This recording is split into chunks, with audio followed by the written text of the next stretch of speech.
fact, we're very indebted to Dave that he was willing to tackle the topic. Altogether, his topic is problem sets of failure and learning, because so far in the series, very little attention has been paid to the whole topic of problem sets. And in general on campus, you probably notice not much attention is paid to the topic of failure. So we applaud his bravery in being willing to talk about both of these things. And failing.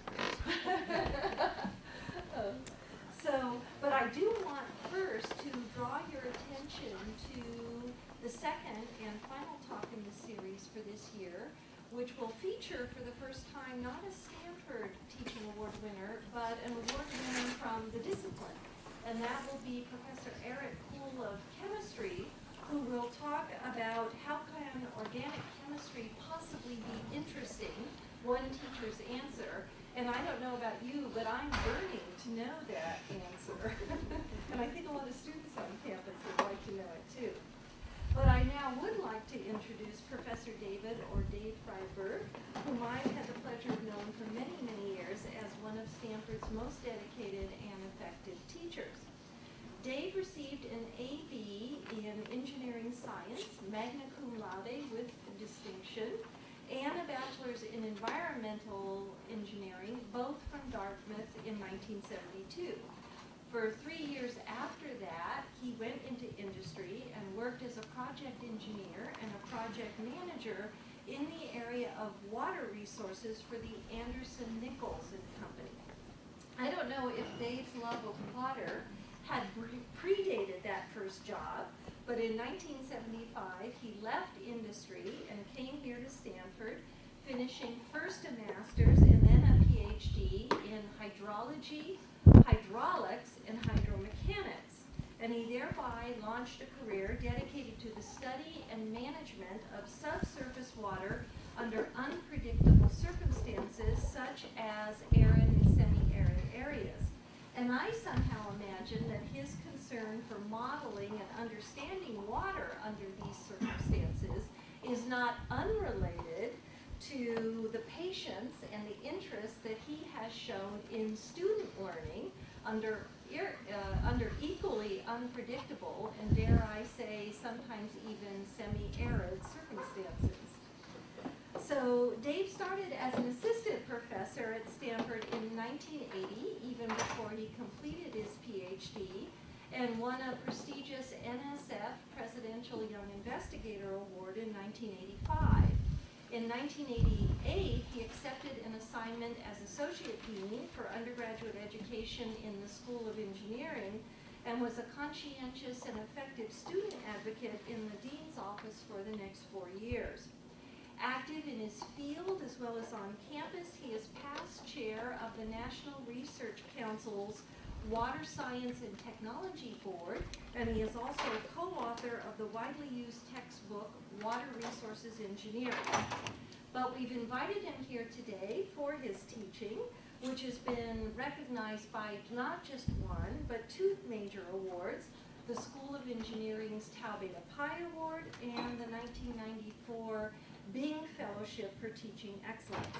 And I also have to note that I noticed on Dave's CV, as I have not noticed on other CVs, that among his research interests, he lists pedagogy, engineering pedagogy. So thank you, Dave. That's terrific. And it's an honor to welcome him today and introduce him to you. Well, I am truly delighted to be here. I'm delighted to have an opportunity to discuss and perhaps even debate with you pedagogy. I happen to believe that our fundamental business here is learning, whether it's our own learning or our students' learning or societal learning in the broader sense. And it's nice, it's a welcome opportunity to sort of take a breath and actually have a conversation about what it is I think we really do here, or try to do here, or should try to do here. Now, my hope today is that this can actually be a conversation about learning, or about at least some particular aspects of learning. I'm not going to attempt to provide either a polished or an erudite discussion of learning or of failure or of the other things that were in my titles. Rather, I'm hoping that I can say enough to get you irritated or provoked, and that we might then have a discussion about some of the issues that I'd like to raise with you. What I decided to do was to, and when Michelle asked me to participate and to come up with a topic, why she actually caught me at the end of winter quarter, and I'm always pretty out of it by the end of a quarter, and I wasn't quite sure what I should talk about that I could it would be sort of fun to talk about. But then it occurred to me that this would be a great chance to talk about sort of one of my current pedagogical dilemmas. And so that's really the motivation for this, is that I sort of have this running list of dilemmas related to learning and teaching. And I'm in the midst of trying to cope with one right now. And so I thought I would get some help and sort of give you a sense of what I'm struggling with, and maybe you can help me figure out what to do about it. I'm also interested in understanding, for my own benefit, the degree to which my problems are universal problems, or whether they are, say, discipline-specific or personality-specific. So there's another benefit for me to have you here today. So as I advertised, the particular aspect of learning that I'd like to get a conversation going about is the role of failure. And how does the notion of failure fit into a notion of pedagogy, a notion of teaching and learning? Now, I think to help you understand why I'm thinking so much about failure these days, besides my many failures at pedagogy and teaching and learning, is that I think you need some context to sort of see from where this comes, and that's partly disciplinary, and I suspect you have a broad set of backgrounds. And so some of you will be bored, but I would like to give you a sense of why failure is on my mind from the point of view of what I actually do teach. So I am in an engineering department, civil and environmental engineering, and so it's no surprise that my teaching focuses on the sciences that underlie my particular engineering field, which is indeed water resources. So how we use water and how our use of water interacts with the natural behavior of water in the environment. And there's a science that underlies that, hydrology, and so I am also a hydrologist, and I teach courses on that underlying science. But I also spend a lot of time teaching and thinking about teaching engineering, and water resources engineering in particular, but engineering more broadly defined, in fact. Now, I would argue that the fundamental distinguishing characteristic of engineering, broadly defined, and I mean that both as an intellectual activity and as a professional activity, is design, is the process of design. And so to understand my focus on failure, you need to understand my focus on design. Now design, to my way of thinking, and to others, my ideas have certainly been formed by talking with and reading and thinking with other people about these issues. Design is a very different process than discovery. So we think of the sciences being defined by the discovery process, and engineering is really defined by the design process. And they work almost entirely oppositely. So in science, we go out and we take the real world, the physical, chemical, biological world, and we attempt to understand it. We try to discover how it works and distill how the real world works into a set of concepts, into a conceptual framework that allow us to articulate our understanding of that world. Design, we take that conceptual understanding of the world, so we start with that conceptual understanding of the world, and then we couple it with desire. All right? So I'm trying to use words that might provoke. So just so you didn't know, I just want to tell you. And by desire, I mean that we have a conceptual notion of something that we want or need. So engineering starts with a fantasy of how we would like the world to be. Right? And then we take what we know about how the real world works, which has been abstracted for us nicely by the sciences, and we take our perception, our understanding of a need or a want or a desire, and we somehow combine those two conceptual frameworks and we turn them into a reality. So that's a very different process, and it involves different skills. And I would argue that the sort of fundamental knowledge base, sort of the epistemology of engineering, and Walter Vincenti has helped me think about this a lot, that is that this notion of knowing how to take a concept of both what we want and what we need, and a concept of how the world works, and somehow bring those together to create something that will accomplish a task, will meet a need, will fulfill a desire in the real world. So we sort of create the physical out of the conceptual instead of the other way around, which is to start with the physical and turn it into a conceptual. Now, if you look at how design works, and many, many people have, and I teach one course that has a focus on design, and one of my favorite things to do is to start off, and I have sort of 30 different images, sort of little flowcharts of how design works. And engineers in particular love to make flowcharts of how design works. And of course, in fact, the whole point of design is that you can't make a flowchart of it. So there's a certain irony there in trying to talk about design and to talk about it in a structured way. But a key characteristic is very clear that no matter what field we're looking at, no matter the scope of the problem, a key failure in the design process is failure. And understanding, one of the things engineers learn how to do as engineers, and I mean this both, again, as an intellectual activity as well as a professional activity, is they learn how to use failure as part of the design process. It is essential to it. And it's because we are, in fact, moving from the abstracted to the concrete. And the concrete is always more complicated than the abstracted. And so one can't make perfect predictions. We can't make perfect predictions about people, and people are dominantly the users of engineering designed items, or the environment, we can't predict that aspect of it, and we can't typically predict all aspects of the performance of a product, of an artifact, to use the sort of academic word that gets used.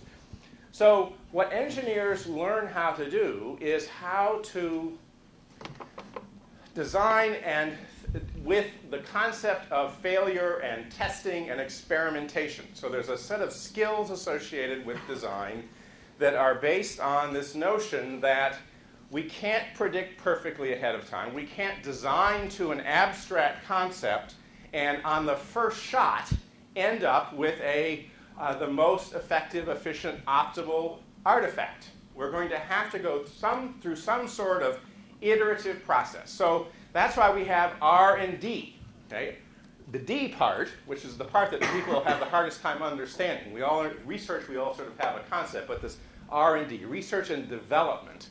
Well, part of that development process is about dealing with the fact that we can't predict perfectly and that we're going to have failures occurring.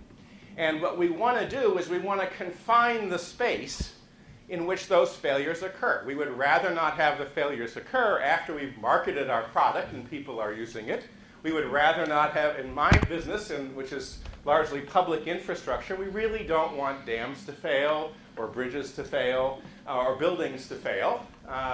That's not good. And good engineers don't design ones that fail. However, failure happens. And so the question is, how do you manage that process?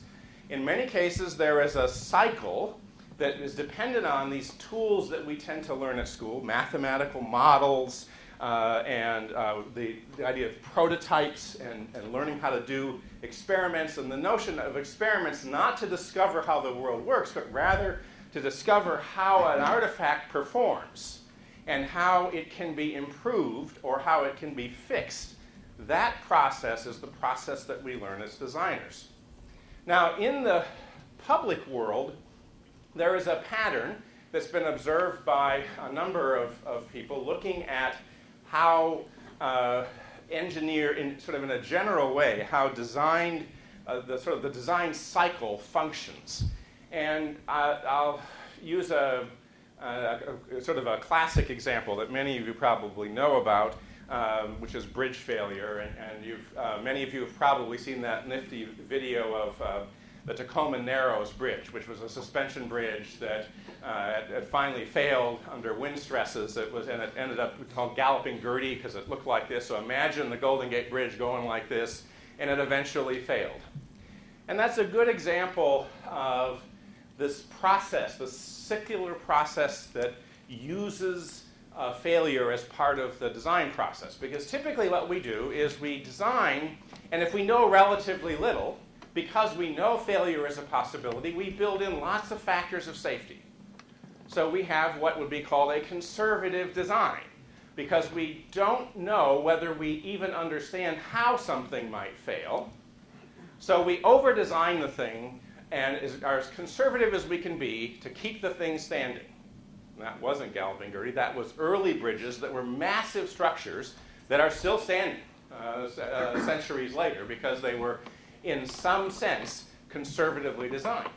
But what happens is we design something conservatively, and it works, and it keeps working, and so we go, we over-design. We can do better than that. We can save money, we can save time, we can make it look better, so we'll back off a little bit. We'll trim a little bit here, we'll trim a little bit there, we'll make it look a little bit fancier, and we keep doing that, and it keeps working, and so we say, good, we can keep doing more. And we keep trimming and getting it better and tuning it in until finally something happens that we hadn't expected. So in the case of suspension bridges, we made them very stiff originally. We kept making them less stiff, and they still started working until we built one in an area with high winds, high crosswinds, and it turns out if you don't have a stiff deck and you have high winds, you get a galloping suspension bridge, and it failed. It failed because the designers hadn't considered an important design parameter because it hadn't been something that we worried about until then.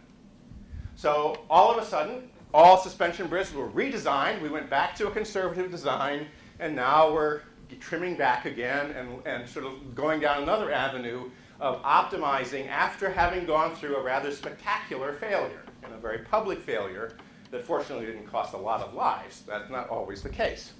So there is this process of design, failure, and improvement that hopefully goes on in private, but sometimes goes on in public. But that is the essence of engineering design, in my opinion, and that's one of the things that I'm interested in teaching. But it also, I would argue that there are very significant parallels between engineering design and learning. And so that's what that whole preamble is to try to make the case that I would argue that there is lots of evidence to suggest that at least for some people and some settings and some material, some information, that there are real parallels between the fundamental role, the essential role of failure. When you think about it, in this country growing up, and one of the first things I can remember my parents saying to me when I went off to school is, learn from your mistakes. I mean, we learn from your mistakes. Learn from your mistakes. That's a shibboleth that we all hear. And what happens, of course, is that we get to school and we aren't supposed to make mistakes. And that's actually what I want to talk about. It turns out there is evidence, there's actually research-based evidence that really shows or demonstrates that, again, at least within some subsets of knowledge and some subsets of individuals and individual psychologies, that incorporating new information into one's conceptual map, to incorporating understanding and turning it into something that is a functional part of your knowledge. So in other words, turning information into knowledge, in many situations requires either use or repetition. Right? And use in such a way that you find out the utility of that information by trying it out. Right? And so I think that the process of learning in many areas, in fact, is sometimes most effective and is most enhanced if it has in the process a process of, if you will, failure. Right? A process of trying something out, not having it work so well, and then having to fix it. Now, it's interesting, and to me it's ironic that on the one hand we do have processes. For example, in many writing courses, it's assumed that you will do a first draft, and you will turn the first draft in, and you'll get comments back, and you will fix it. But we don't find nearly as many examples of a process that attempts to incorporate failure in many other aspects of academia, in many other areas of teaching. So I think, in fact, that we create an environment, and I see this, again, most closely in my own field, so in engineering and the sciences, we create an environment that, in fact, creates fear of failure during learning. Now, fearing failure during professional practice is a good fear, all right? But I'm not sure that fearing failure during learning is a very good way to be running academia. And so that's what I really want to talk about. And my targets, and I think there are many others, but my particular target is problem sets, okay? And I'll throw exams in there as well, because I think they're coupled together. And so let me give you a specific example. I mean, the obvious pops into your mind. But the manifestation I'm interested in is what I call the sort of the traditional problem set cycle, all right, which is I lecture on a topic for a week or so, and then I hand out a problem set. You start working on the problem set, which is due in a week or two later. So now you're off working on the problem set of the stuff that I've already stopped lecturing on because I've now moved on to the next topic. You're off working on that problem set. It takes you a week or so. You hand it in. It now takes me or the TA another week or so to grade it. All right, so you get it back well along in the quarter, well past when we're talking about it in class. And the traditional pattern, and I've actually tested this, the traditional pattern is that you get it back, and if it says, 19 out of 20, or 49 out of 50, or 50 out of 50, or looks good, or check mark, whatever it is, you get it and you file it away. I did okay. I got it all right. Everything's fine. Right? If you get it back and it's full of red ink, then you worry about it, but you're so busy worrying about the new problem set that you're now working on that you, in fact, never go back and actually try to incorporate all that red ink that somebody spent a lot of time trying to provide the feedback. So the feedback loop doesn't get closed. You're too busy. The timing isn't right. The temporal pattern is stretched way out.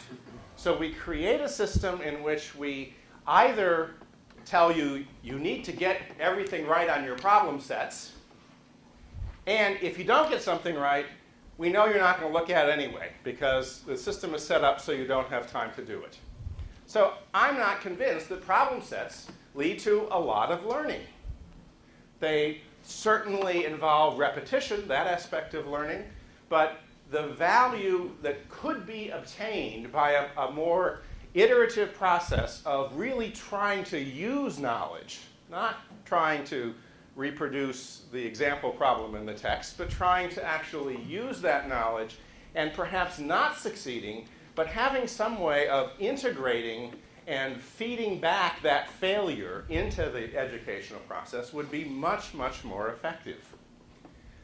I've been trying via some experimentation, and there are a few victims in the room, to try to break that cycle to some degree by saying, well, let's try something a little different. Let's have Problem sets that I always religiously call exercises, because I genuinely think of them as exercises, and have almost no turnaround time. Have them be short, have them be fast. So I will hand out an exercise on, say, Wednesday that's due on Friday, and we will discuss that in class on Friday.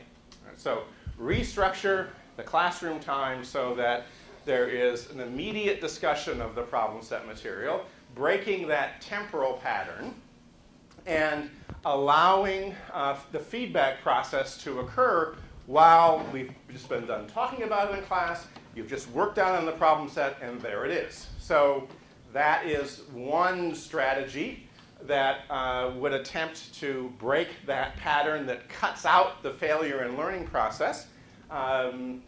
Generally speaking, that strategy has failed. So I'll come back to that in a second. I thought it was a great idea, but I am now, after trying it for a while, I'm convinced that it doesn't work so well, and I want to talk about why. But let me say a little comment about exams then. My intention is to get done here in time to have some conversation.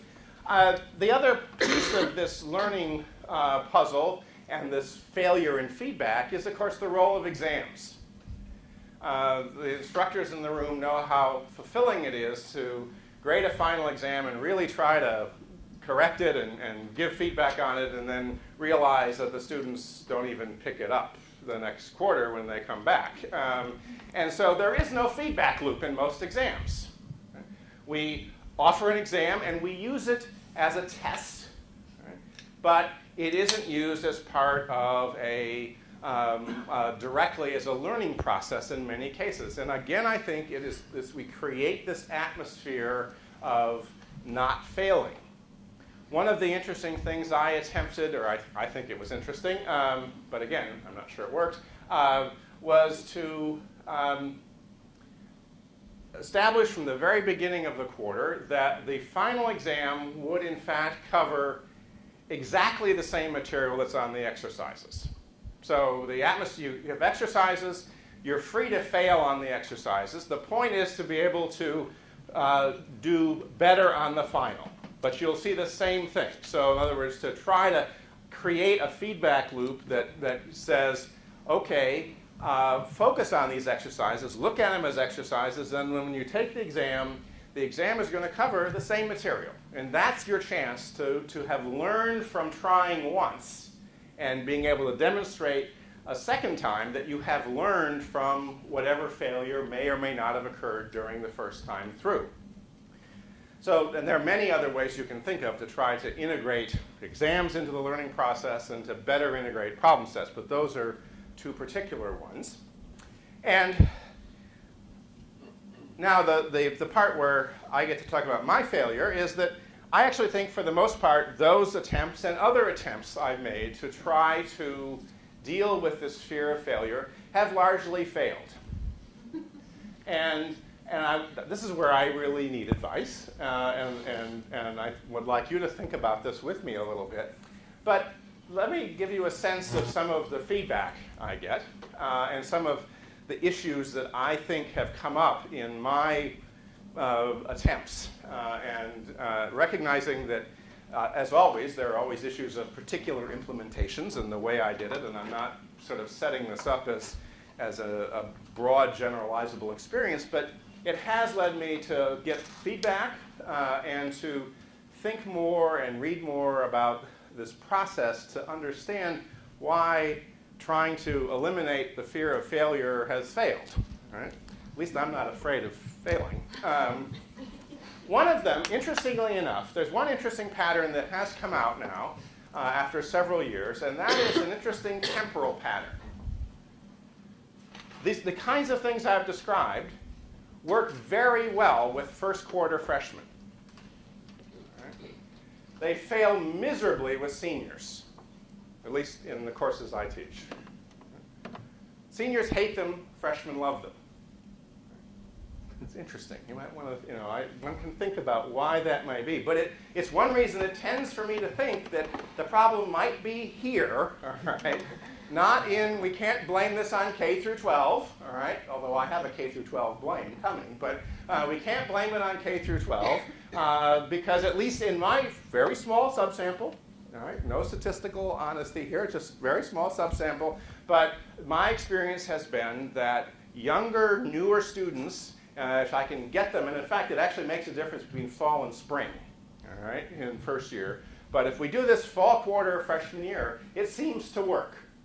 Now maybe I just get along better with first quarter freshmen, but the fact of the matter is that these attempts at dealing with failure and incorporating an environment in which failure is okay as long as it's viewed as a learning process, all right, that seems to work, but it really sort of reaches its low point with seniors. It kind of starts back up again with graduate students, all right, but the real low point is with seniors. All right? Now, I can think of reasons for that, but so can you, so we'll talk about that. So that's one observation about it. Another observation is that is an issue of trust. When I've checked this actually fairly carefully. When I announce, right at the beginning of the quarter, that, okay, there's going to be a final exam, and the final exam is going to cover the material on the exercises, not any other material, and it's going to be very much like the material in the exercises. If you understand the exercises, you'll do well in the final. And I haven't interviewed every single person in every single class, but from looking at written anonymous feedback as well as individual discussions, I've had a striking number of conversations after the final with students who said, "We didn't believe you." Now, perhaps I'm inherently untrustworthy, and I will accept that. But I've heard this from other people. I don't think it's just me. But somehow in the system, all right, we've created an environment where we don't believe things like that. We're certain that the final is going to trick us. All right? The goal of the final is to, hook us up somehow, to get us in trouble. And it is, in fact, going to cover something that we haven't talked about in class yet, or we haven't done on a problem set. So there is an element of trust. It's an interesting element of trust here that I think we've lost for some reason. I don't know whether we ever had it. I guess I shouldn't say I don't know. But I have a sense that it's not enough. You can't explain this. All right? At least I have not been successful in explaining this approach, this issue, and I do that. I'm explicit. I haven't been successful in explaining it in such a way that, in fact, I'm trusted about it. I find, that's really interesting. The other interesting thing is that since I have started trying these ideas out in my teaching evaluations, the one place where I just gotten, the change has been night and day, is that I am bitterly accused of eliminating incentives, of not being positively reinforcing, and not being positive enough in feedback, which I find really interesting because I actually give more positive feedback, at least in terms of counting the number of positive comments I put on exercises. But there is a notion here of somehow failure is connected to self-esteem and it's connected to enthusiasm. So this gets connected up with enthusiasm for the material if there is a perception of failure. And I need advice here. I would like to figure out how to get around that and to find a way to, in fact, create an environment in which using failure as a learning tool, not trying to make failure a way of life, but making failure, pushing oneself beyond what you can get by plugging into the example in the book, pushing out there and using new knowledge to somehow create an environment that is supportive enough so that we don't damage self-esteem, but allows this process function, to work. And I obviously haven't succeeded in doing that. I can think of lots of other possible things that are going on, and it's very much a function of a lot of dynamics. But I think this is, my bottom line is, I think this is really hard to do. I haven't figured out how to do it yet, but I am really curious to understand more why the notion that a protected environment in which to fail, with lots of feedback, how we can create that environment so that we, in fact, can have more learning. I'm confident there's enough data to indicate that in fact, there is more learning in that kind of setting. I'm quite confident about that, at least, again, in some areas. So I think we have an obligation to try to work on this. And so I'm going to be quiet for a second, if it's possible, and see if you have any ideas that might contribute to this, or see whether this is consistent at all with your experiences. I may be an outlier here, but this is my current pedagogical dilemma, and I'm anxious to see what you think. Ed, I knew you'd think something. David, how did you decide that these attempts had failed? Well, by failure, I mean short-term, in terms of short-term feedback. I have not been doing it long enough to know what the long-term perception will be. So this opens up the other whole question of how we assess learning. And I intentionally stayed away from that. I'm happy to go into that. But I am thinking in terms of short-term perceptions and short-term feedback, and even, to some degree, since I have the luxury of teaching courses that are in sequences, so I sort of see what happens. I have a nagging worry that, in fact, it's not just short-term or immediate perception of the experience, but rather that there really is a dilemma here. Because for one thing, this kind of focus does, in my case, it has reduced the amount of material I can cover, for example. I spend much more time in class discussing things. And so in the classic engineering sense of, here is a big chunk of material that's going to get forced down the throat, in that sense also, I've traded things off, and I'm still trying to understand. I'm sounding more pessimistic than I am. I continue to believe that the basic notion is right. I'm just not sure I'm implementing it very well. Yes? What you say resonates with my experience a lot. As I was listening to you, I was trying to figure out how could I apply this in some kind of way to a course that I teach for freshmen and sophomores, Introduction to Urban Studies, where I have 4 assessments through the quarter. I had this problem of the feedback loop. But it occurs to me that I could take the writing in the major model and add at each of those 4 assessments, like early on, a 1-page paper on an urban problem. Second assessment, a 2-page paper on the same urban problem, but better and improved based on what you've learned in the course so far. At the 3rd assessment, a 3-page paper. That's interesting. Yeah. Final exam, 4-page paper, same topic, but now with incorporated learning. I like that. I think the notion that somehow learning is a one-pass process is, I don't see any data that indicate that that's true. It's a multi-pass process. And you're right, we usually avoid that, focusing on time. That's an interesting idea. I like that idea. One of my victims. One of the victims. I wonder, what about a combination approach, similar to what the gentleman was talking about, but the grading is sort of scaled up. So as your first failures are not counted very much against you, but as you improve your assignment or your exercise, the grading is, how much its weighted is increased. It seems like you get sort of the best of both worlds. The students are happy because they get the feedback, and you also give them a chance to fail. Yeah, well, grading is another whole issue which I didn't bring up, and it certainly dovetails into this. I think that's, as you know, I don't grade. I haven't been grading the exercises. I've been just I've been giving feedback and just checking whether it was done or not.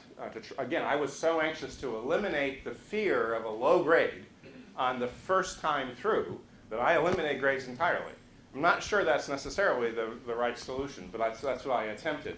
But what that does do is it shifts a lot of pressure onto the second shot, which is the exam. And so I think that thinking about how grading would work is one of my issues. Yes? Do you frame your philosophy about failure in the same way that you did today to your classes? I'm curious because of what you mentioned about the trust issue that emerges, and it seems that I also teach courses in which trust is central to people taking risks. And it seems that failure is at the heart, so profoundly at the heart of our human condition, that, so it's not just something that we can take on objectively. It's so subjectively conditioned Right. by the time we get to college that it seems that you have to work at really getting people to believe that suddenly you're serious about changing the attitude toward failure.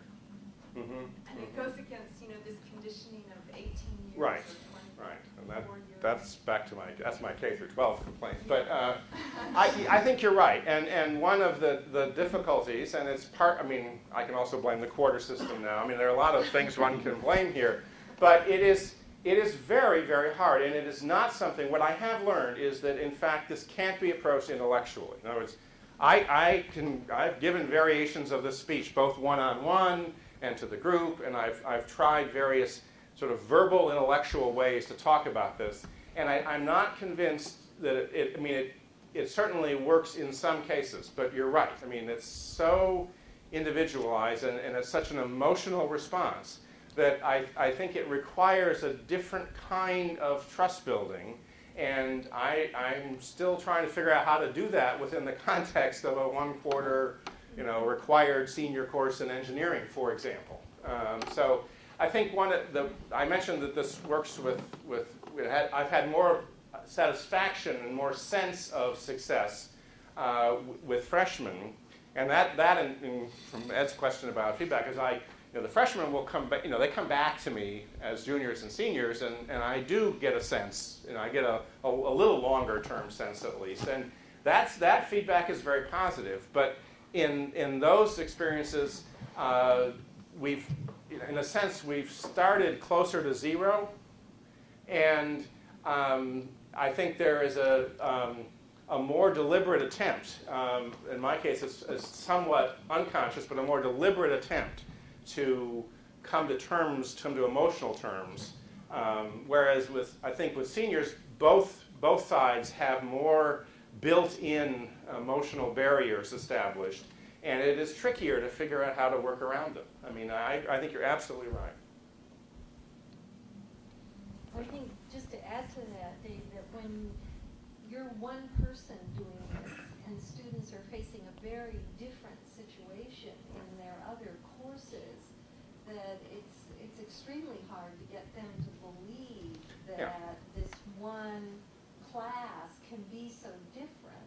And of course, when you're at a place and you've gotten used to a certain way of doing things, and I'm sure this is one reason why the freshmen react so differently from the seniors. I'm sure they're somewhat suspect.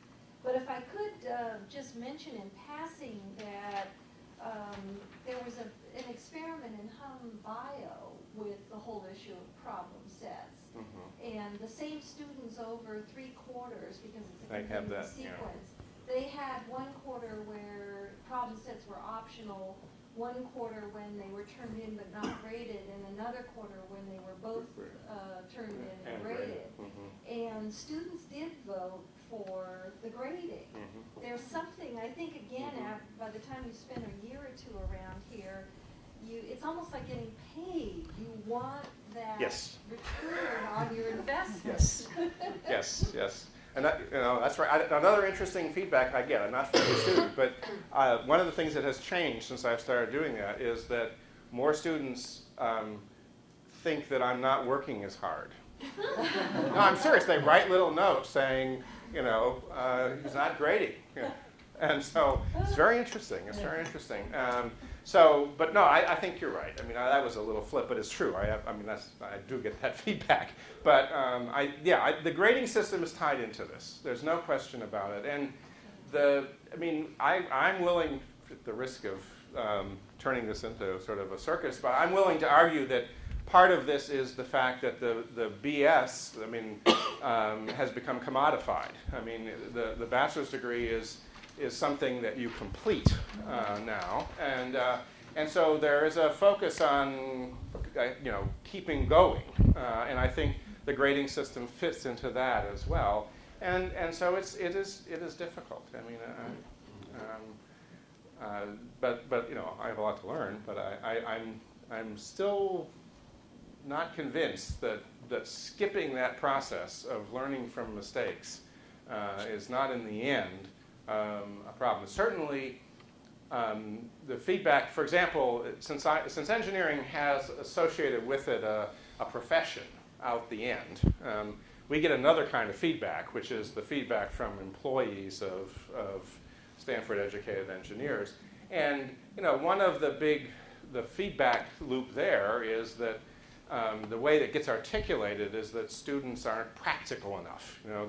But what they mean is, and I've probed this a little bit, I'm still collecting information, but when you sort of probe it, it in fact is right back to this. If they don't get it right the first time, they don't know how to back up and figure out how to start again. And the ones that really succeed are the ones that do get that. And our students are so smart. And this is not something that's hard to figure out, but if you don't have the experience, there are skills associated with that, I think. I mean, there are skills associated with knowing how to vary parameters and see and determine which is the best choice. And there are skills of knowing what's the best way to test this so that you don't damage something real. I mean, and those skills, I think, are the same thing is true with how with learning. It's what how can you where should you push? Where should you go out on a limb and see where it gets you? And what's wrong with going down this avenue? And that's there's even an analogy. I've talked about this with a couple of mathematicians when you're trying to solve a really complicated equation, and do you sort of have to know the end point before you start down a path, a solution method, or how far do you go before you say, whoops, I got to back up and go this way? And so that's once again is a trial and error process that is either it's not always conscious. I mean, it's not always conscious, but that is what's going on, I think. I do think your notion, though, of trying to set up a situation in engineering and the sciences more analogous to what you have in the humanities where you do a draft, I think is very intriguing. It might also be relevant that in psychology, at least here on campus, they've experimented a lot with mastery learning, which does mean if you take an exam and you take one every week, and you fail something on the exam, you get to immediately retake it. Right. And so there's maybe the question, too, maybe students would believe it if there were somehow a situation where they could fairly quickly retake rather than waiting till the end of the quarter, and if that counted. Yeah. But I think that's a very intriguing notion. But why do you think it is that the idea of drafting and redrafting a paper is reasonably comfortable, I think? I mean, my sense is that that's a comfortable process, but it doesn't translate. And that I find interesting. Yeah. One approach that I've seen used in an undergrad class in our department, management science and engineering, was they do the problem set the first time, it gets graded. They lose some points. Then they can turn it back in and get, say, half the points back or something. Yeah. So it's sort of a draft, but it's still graded. Right, yeah. No, that's another approach that I think is worth exploring and worth developing. As long as the turnaround, there's this whole issue of getting it back when it's still the focus of discussion. So another whole issue is the value of classroom discussion of problem sets, which I didn't talk about explicitly yet. I haven't quite learned how to do that very well yet, but that's the other part of the feedback loop, is whether just written feedback and redoing, or whether there's really value in discussing. There's that whole issue then, of course, of not only is it fear of failure, but it's fear of failure in front of colleagues. And so the trust issue is not just one student and the instructor, it's really the trust of the whole group. And that's really tricky. You know, I understand that. Do you think that part of the reason why the writing model, draft and rewrite, has not been widely accepted is the big worry about content? In order for you to take time and interact and close that feedback loop, you made some choices in your class, and things that used to happen are probably not happening. Oh yeah, yeah. Well, that's a very big dilemma. I mean, that is exactly right, and that's this. You know, I've never been a fan of the quarter system, for example, but this I really perceive it because that short timeline and expectations. I mean, in engineering, if you have a course that's called Hydrology and Water Resources, there is an expectation when that person goes to professional practice or goes to graduate school, there is an expectation of content. And what the wonderful thing about Stanford is that you can trust Stanford students to be able to learn on their own and sometimes sort of cover content that might not get covered in class later in life. But I just think we could be much better at helping them learn how to do that, you know. And so, you know, raw brain power works, but skills help. I'm really interested in that skills part of it. So you had another comment? I just wanted to say that the reason I think that students are comfortable with the draft and redraft process is that it's about improvement. It isn't though the first paper was a failure. Yeah, It's yeah, just yeah. The second paper is better. It's better. Yeah. No. I think that's a very good point. That's a very good point. Yeah. Yeah. And that's. I mean, another whole thing about engineering and sciences is that there is a tendency to structure, because of for ease of grading, there's a tendency to structure exercises so that there is a right answer. The problem with real engineering is that there aren't right answers. There are in fact better answers and worse answers. That's another one that just talking about it doesn't work.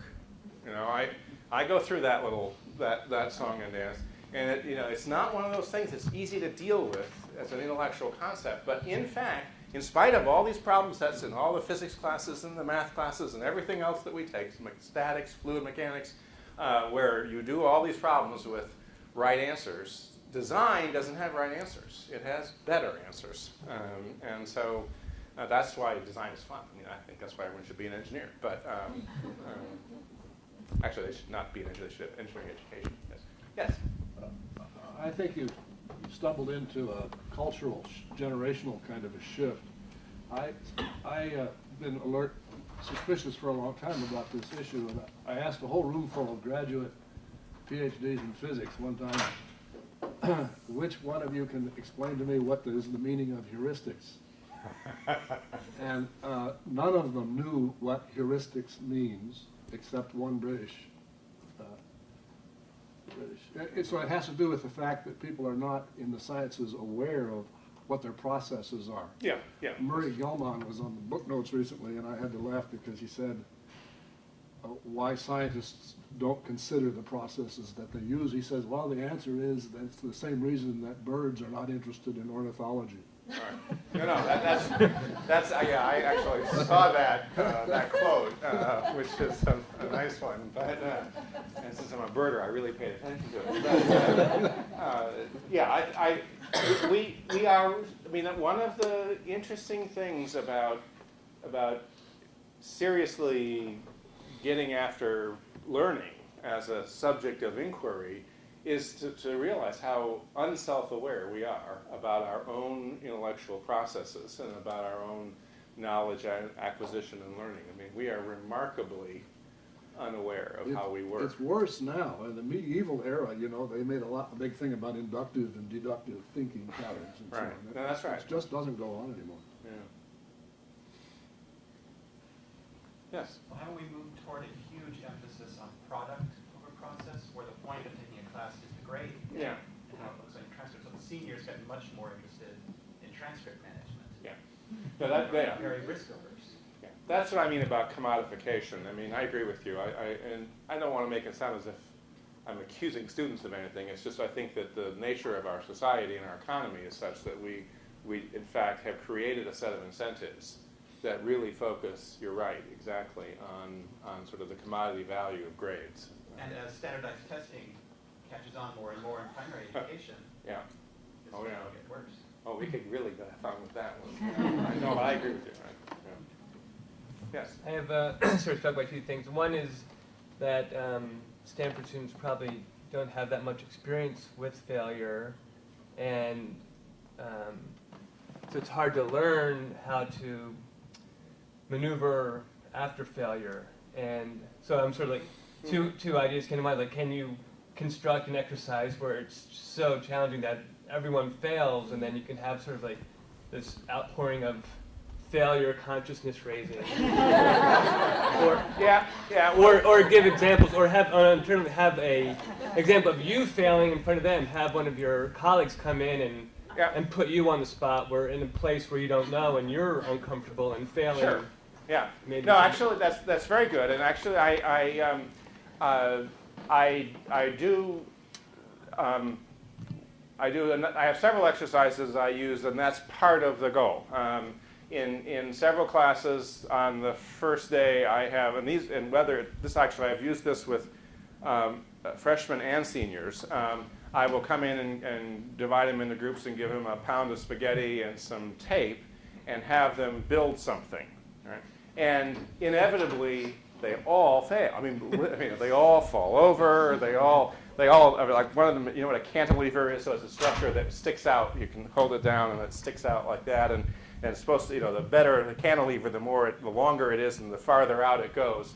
And they all start the project, and I ask them right now, what do you think you're going to get? And they all have this vision of this, this thing like this, and it ends up being about that long, and it falls. And so they all, and it's very interesting because it creates a great esprit de corps. In fact, what I've learned, what works, is that that's one of the best ways of getting the group to sort of be less self-conscious in front of each other. It hasn't solved the professor-student thing so much, and I do try to fail in front of students for exactly that reason, but I'm not good enough at it yet. So, but that's a good. I think you're right. I'm not convinced. I mean, I think it's a sort of a myth that Stanford students have never failed. It's true they've gotten great grades, but I think most of us have the experience of learning from failures in our past. But we work very hard at suppressing that or transmogrifying that into some other experience rather than just dealing with it as, oops, I learned because I did something that didn't work. I mean, so I think it's a little more complicated than just not failing. But your point is a really good one. That's another, yes? Could you, instead of having like a writing component, have a design component? Well, I actually mostly teach design. So come on over to Terman Pond sometime, and you'll see mousetrap-powered boats puttering along. I've